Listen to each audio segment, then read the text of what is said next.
What's up, guys, and welcome to my review for Maleficent, Mistress of Evil, which I also like to call Maleficent, Agent of Evil. And it yet again stars Angelina Jolie as Maleficent, or as what I'm going to call her, as Maleficent, is what Josh McCouga likes to call her.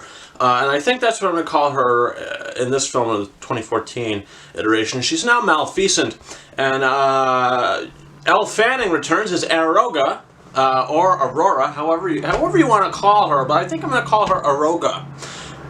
Simply because what I've come to do is decide that with these movies, with these Maleficent movies, they take place in a different timeline than the Sleeping Beauty film in 1959. Because this is not that. There's nothing remotely close to that 1959 Sleeping Beauty film. Obviously, I mean, the last film sort of teased us, you know, how she was going to become evil, and that wasn't what it was about at all. And now this is the Mistress of Evil. She's supposed to be evil again, but she's really not. The movie is sort of a mess with its story and with its plot. I think the script is sort of a mess. It's all over the place, and I do think it takes place in an alternative timeline, like I said, but it's still crap. Because what they do is they try to hint at things from that Sleeping Beauty movie in 1959. They say, well, remember this? We're going to do this to it. Remember this? We're going to do this to it. It's kind of horrible, you know, how they continue to...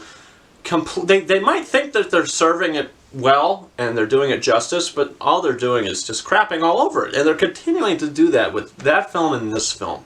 And even looking at this movie on its own, it's a mess. Some character choices are stupid and ridiculous and just like convenient for the story to continue. The acting is good. If I'm going to say anything good about the movie, the acting is good. I think everybody's doing a good job. Michelle Pfeiffer is doing so good in this movie, but yet what she's saying, and just what a cliched, predictable character, you know. And everybody else I thought was really good, and I thought the set design too, and the production design was also good. The costume design, all that was great.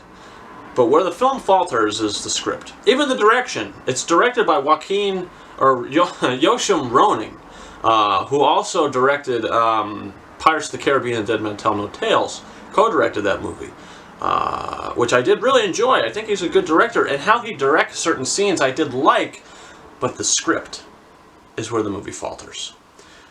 There are characters and new characters in this that some of them are creatures, some of them are fairy-like things that you're supposed to care about, but you really don't. And it's just all really muddled, and there's something going on, that there's this spindle that's still cursed, and blah, blah, blah, blah, blah, and it all is a mess.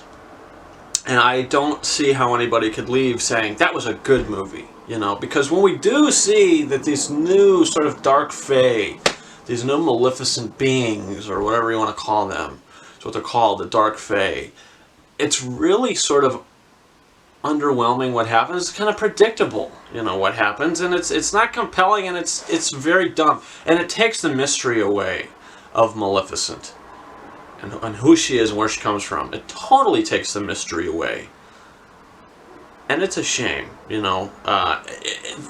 It's Maleficent. That's what I call her. Maleficent's cousin from the 1959 film. It's her cousin Maleficent, played by Angelina Jolie.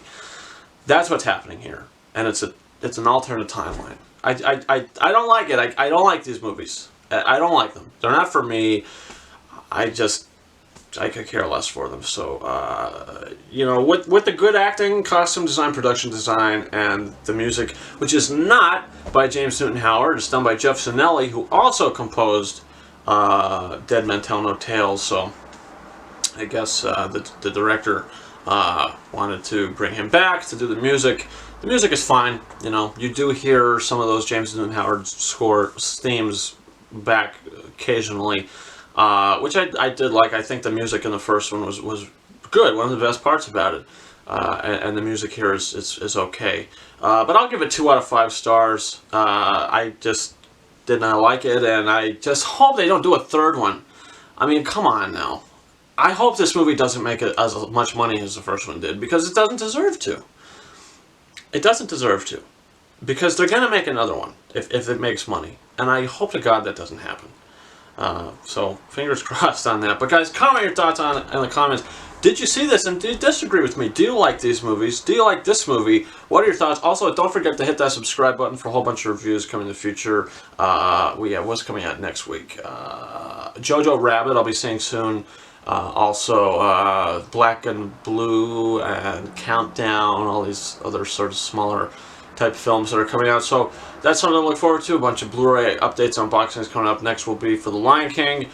So definitely check that out. And guys, you can also follow me on Facebook and Twitter. The links to those are in the description of this video. And you can also follow me on Instagram at KingOfRises131. And guys, that's been it. Thank you very much for watching my review for Maleficent, Agent of Evil. Over and out. You do not know me.